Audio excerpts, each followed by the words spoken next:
Hey y'all, it's your girl Millie Chine. Let's get into a minute. Let's go. This Remy Ma and Papoose and her stuttering boo Easy, this situation is crazy. Right? This is a situation where this dude is doing what he's doing and he don't understand why he's not the main dude. Because Remy Ma does not want him to go live and expose it all because of what people are going to feel about her for how she did Papoose. That's exactly what's going on here. And like he said in this thing from the neighborhood talk, he the one that has 16 years in. Why is he not holding you down? And all this time she been over here at this man's house. Let's get into it. Really, niggas starting to try to figure it out, like, yo, keep fucking with Remy, but not knowing that I've been with Shorty, and she telling me though. Niggas don't know that she been at my crib since then. And that's what Oz is saying. Oz is like, hey, you the only nigga right now that's sacrificing your career. I mean, she getting killed too, so, but he like, she can just end that shit, but she still, at the end of the day, man, I know what it is. She not saying this is what it is, but I know what it is. She don't want what's about to happen. Nigga, this little bullshit right now is already hitting her, stressing her out. I know Remy Ma is stressed, right? And her career is over. So I'm just going to hold on to Shether because I think that's the greatest body of work that she's ever done in that diss track. Because, baby, that's all it is now. Because the way people feel about Papoose and how they feel like he held you down while you was on the inside, and now you coming out here with this dude who can barely pronounce words that begins with S. No, ma'am. No, ma'am.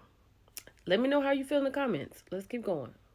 Y'all, last night on our Zoom, it was amazing. And I want to send a personal thank you out to Letitia Lunsford. Thank you for coming, sweet tea, to the Zoom. Thank you for talking to the ladies. Thank you for answering their questions. And thank you to all the ladies who were there. We had a really good time last night. We had some really good conversation. And we spilled a lot of tea. So I'm just going to ask y'all to keep it within that group. So it was just really good. And I'm just planning on doing more of these. So, like, again, thank you, ladies, for being there. Thank you, Southern Girl, for putting this together. And thank you, Sweet Tea, for being there. Let's keep going. I thought this was so cute. So T.I. was on stage, right? And his little daughter, Eris, had come out. Baby, she sang Rihanna's whole part in Live Your Life. She was on point. And it was so cute. She sang every word, the breakdown, all of it. She is extremely talented like her mother and her father. And I thought this was so sweet. I just love to see it. So y'all go into the shade room and go listen to it because she did her thing. So I don't know if Will Smith's new podcast, Class of 88, is out yet. But I do want to see it because he has some people on there. Rakim, Salt-N-Pepa, of course, DJ Jazzy Jeff, Queen Latifah. He's going to talk to some amazing people. But it's this particular person that he was talking about, he was smitten with, which is Pepper from Salt-N-Pepa. And he said for a brief period, I think they had gone out on a date, but he was really kind of scared to get all in because of Tretch. And I get that, right? But he said he was smitten with her. How do you think his life and her life would have been had they really gotten together? I don't know if Will is that dude for Pep. You know what I'm saying? After all, she was with Tretch. He's a little different. But it could have been a different lifestyle for her. What do y'all think about these two? Y'all, this story right here is from What's the Tea Today. And I found this to be real crazy. So Lori Harvey had made this post. Having a hard time processing this one. You were such a beautiful person inside and out. Thank you for always being so sweet and loving to me. I'm so glad I told you how much I loved and missed you the last time I saw you. Your energy was truly something special. An angel on earth and now in heaven. Rest in peace, Mama Kim. And shortly after that, you allegedly was with Diddy and allegedly with Justin? After Kim passed? Like, is this real? What is going on right here? This is crazy. Allegedly. You really have to be careful about who you talk about and how you talk about them out here because them tables will turn and looks like they have. 50 Cent is going to trial after this man has said that he has hired somebody to unalive him. Let's get into it.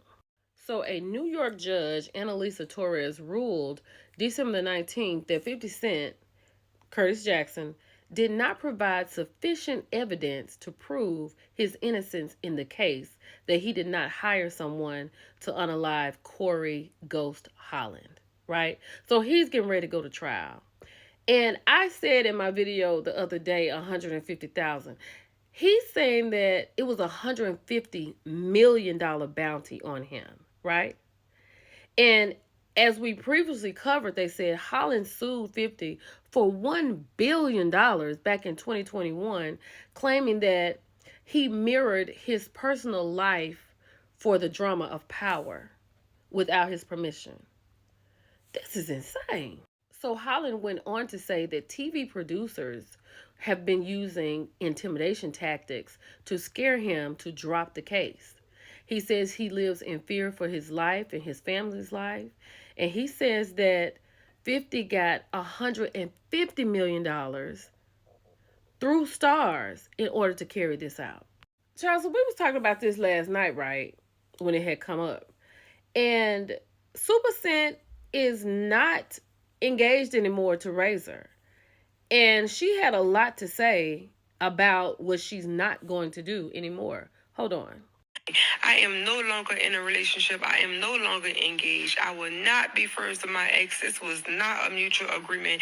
I will not ask for privacy at this time because I know what come with this. I had a public relationship, so I have no problem with y'all speaking publicly about it. I will not be dating no time soon. Don't ask me. Don't even be expecting. You will not catch me with nobody. You will not catch nobody with me. So yeah, I dropped that tea before somebody could drop it for me. Now, these are Razor's comments. This is what he said. He said he dodged a bullet and walked away clean. He said, I couldn't ask God for more. No dirt on my name, no scandal, no cheating. It's nothing more anyone can say bad about me besides it didn't work out. I'm at peace with my decision. All smiles. But that wasn't it. It's what Super said down here at the bottom of this post. I wish I would have dodged them licks. Not acting like he ain't tussle and drag me on the interstate. And she said, you better be quiet before I spill for real. So, what was going on over there? And y'all, remind me, how long was they engaged? I know the ring was amazing. But she said she's done. Don't come to her for anything. This was crazy. One more. Jermaine Jackson sued for an alleged 1988 SA and battery new lawsuit. Right? Let's just get into it. So Rita Butler Barrett went on down to the courthouse this past Wednesday, and she filed an alleged SASB negligence lawsuit against Jermaine Jackson, who is 69 years old. She is suing him, Jermaine Jackson Productions, and Work Records Incorporation. They are named as co-defendants in this situation. So Rita Barrett states that her husband, Ben Barnett, was working closely to Berry Gordy at the time, who she assumes that he was in a business relationship with before all this happened. And Jermaine had come to her house in the spring of 1988 and forced his unannounced self into her home and onto her. Then she said during the situation, she was praying to God because she was fearing for her life. Then she went to Berry Gordy, not the police or her husband, I'm assuming, to tell him what happened, and he kind of swept it under the rug. She alleges that a cover-up was in place to prevent any information coming out about the Jacksons to preserve their reputation. Absolutely. Did you think Berry Gordy was going to do anything and he was working with the Jacksons? She's claiming that she has suffered emotional, physical, and psychological injury, including humiliation, shame, guilt, economic loss, economic capacity, and permanent emotional distress. She should have been talking to people about this. This is crazy. Well, her lawyers are saying now she wants to take her power back because now she realizes that something can be done. Let's talk about it.